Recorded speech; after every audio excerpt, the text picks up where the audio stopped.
Dear class 10 students, welcome to YouTube channel me.u. Today we are continuing the chapter 2 polynomial of class 10 mathematics. In this video, you will be learning how to form a quadratic polynomial if the sum and product of the zeros are given.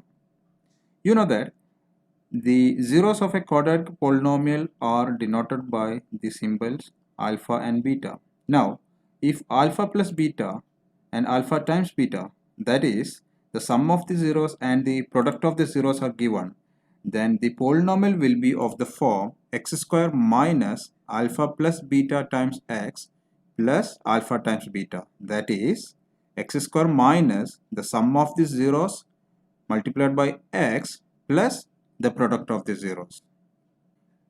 Now we'll move on to the question number 2 of exercise 2.2. Question number 2 of exercise 2.2.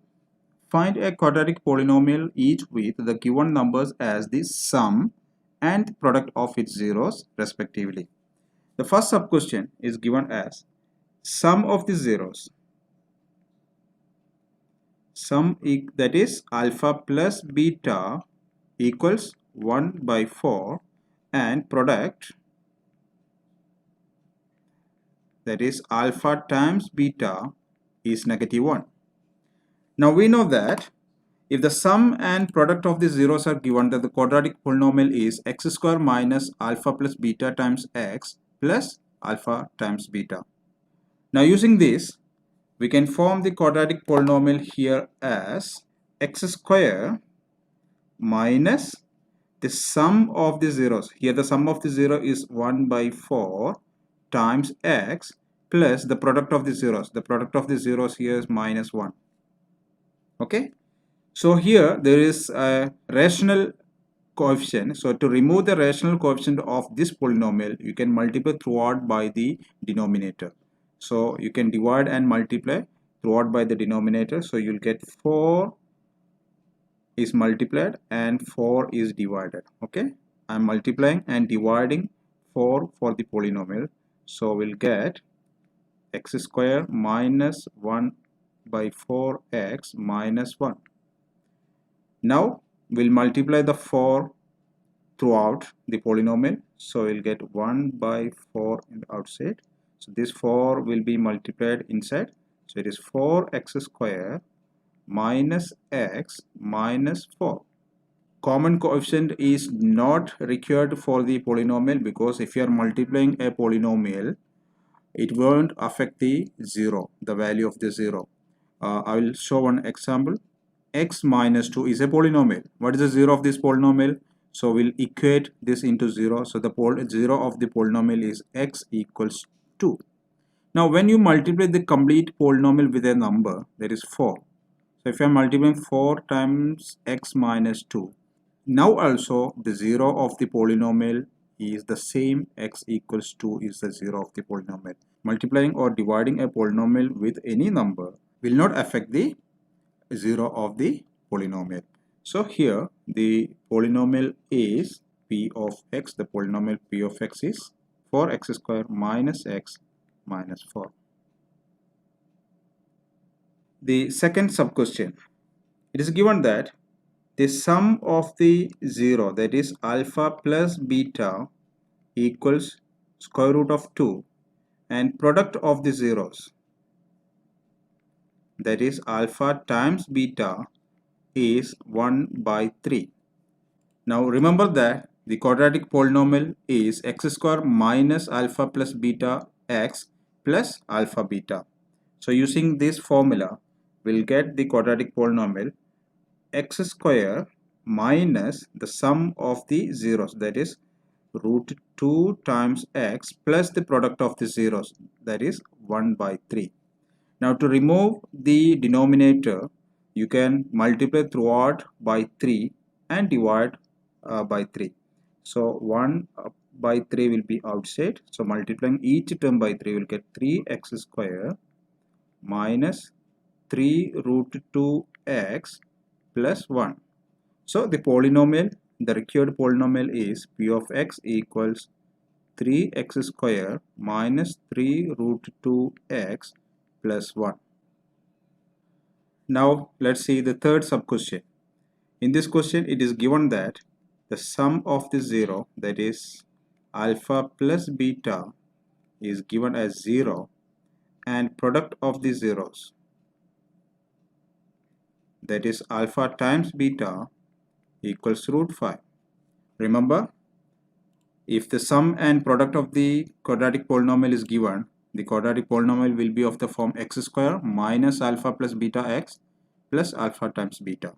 Using this, we'll get the polynomial as x square minus the sum of the 0 alpha plus beta is 0, 0 times x plus the product of the zeros, that is root 5.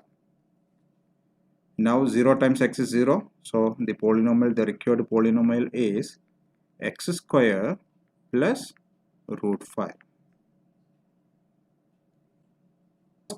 The fourth sub question. It is given sum of the zeros, that is alpha plus beta equals 1, and the product of the zeros, that is alpha times beta, 1. Remember, if the sum and the product of the zeros are given, then the quadratic polynomial is x square minus alpha plus beta times x plus alpha times beta.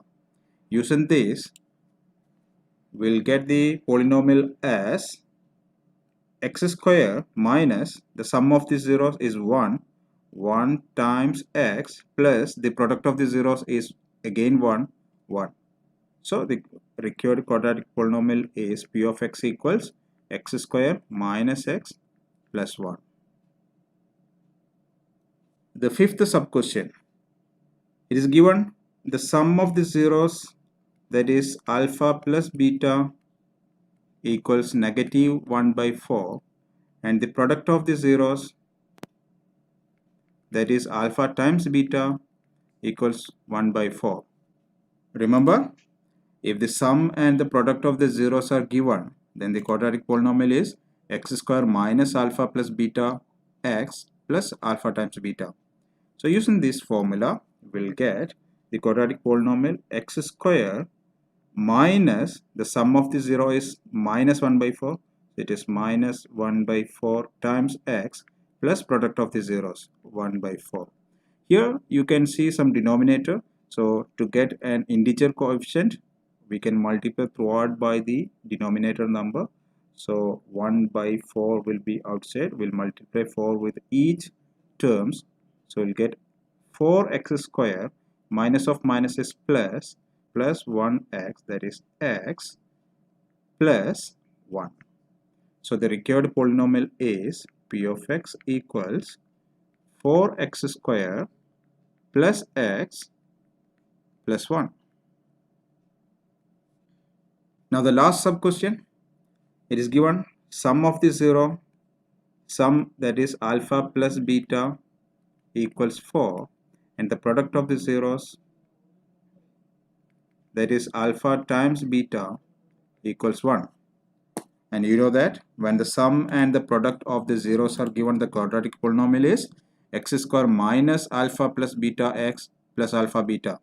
Using this formula, we can write the polynomial as x square minus the sum is 4, alpha plus beta is 4 times x plus the product of the 0, that is 1.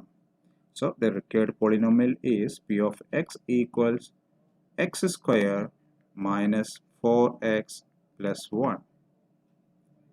This is the easiest way to find the quadratic polynomial when the sum and the product of the zeros are given. Hope you understood the concept. Thank you for watching. Keep on watching the videos. Thank you.